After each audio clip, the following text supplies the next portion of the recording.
नमस्कार मंडळी. आज आपण रक्तदाब जे मोजतो त्या स्पिग्मोमॅनोमीटर याचा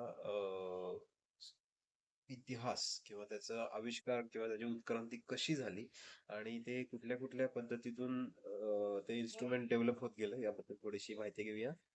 सुरुवातीला रक्त मोजण्याची जी संकल्पना होती ती स्टीफन हेल्स यांनी 1733 मध्ये एका घोड्यावरती त्याचे पहिला प्रयोग केला आणि रक्ताचा मापन किंवा रक्तदाब त्यानं घोड्याच्या रक्तवाहिनीमध्ये काचेची नळी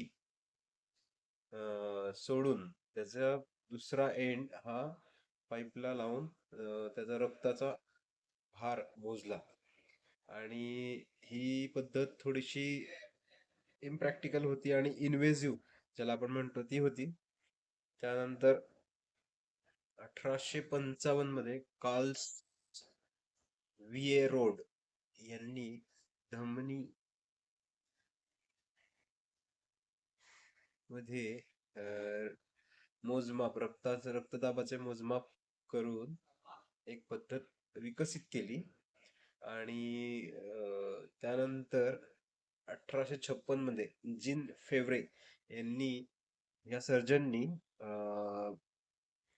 ह्युमन मध्ये पहिल्यांदा ब्लड प्रेशर तपासलं आणि ड्युरिंग सर्जरी त्यांनी हा उपक्रम केला.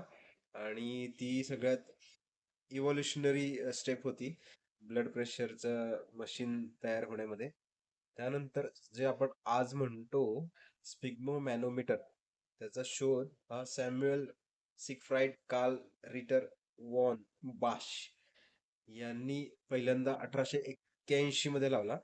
आणि तो पहिला वैद्यकीय दृष्ट्या नॉन इन्व्हेसिव्ह असा स्पिग्मोमॅनोमीटर होता. यामध्ये त्यांनी काय केलं की पाण्याने भरलेली पिशवी किंवा पॅलोट मनगटावरती लावली आणि ती दाबली आणि त्याचा दुसरा एंड जो होता तो पाऱ्याच्या यू कलर टाईपच्या किंवा यू शेपच्या मॅनोमीटरशी जोडला. आणि ही स्टेप किंवा ही ब्लड प्रेशरच्या इव्होल्युशन मध्ये मशीनच्या इव्होल्युशन मध्ये सगळ्यात महत्वाची स्टेप घडली, कारण ह्याच्यामध्ये पहिल्यांदा सिस्टॉलिक ब्लड प्रेशर मोजलं गेलं. त्यानंतर इन्फ्लेटेबल एक कफ डिझाईन केला 1896 मध्ये इटालियन डॉक्टर स्किपी ओन रिवारोकी यांनी. आणि त्यांनी वन बॉशच्या ज्या डिझाईन आहे त्यामध्ये बरेच प्रॅक्टिकल बदल केले. त्यांनी हातामध्ये बांधता येणारा आणि फुगवता येणारा असा कफ तयार केला आणि ती अतिशय महत्वाची स्टेप होती.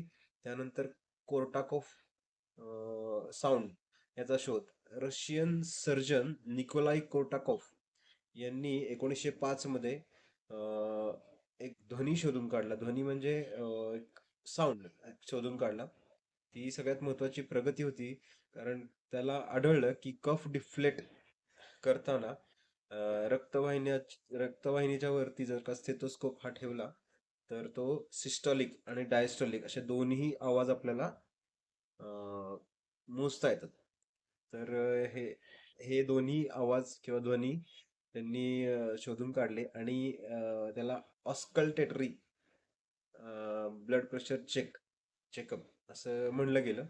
आणि त्यानंतर 1901 मध्ये न्यूरोसर्जन डॉक्टर हार्वे कुशिंग यांनी रिवारोकी यांच्या ज्या ब्लड प्रेशरचं जे मशीन होतं त्यामध्ये अजून सुधारणा केली. त्यानंतर विल्यम ए बॉम्ब यांनी 1916 मध्ये बॉम्नोमीटर ब्रँडचा शोध लावला, ज्यामुळे याची प्रॅक्टिकलिटी आणि व्यापकता अजून वाढली. त्यानंतर 20व्या शतकात पाऱ्याचा ब्लड प्रेशर आणि एनोरेडाइज्ड गेज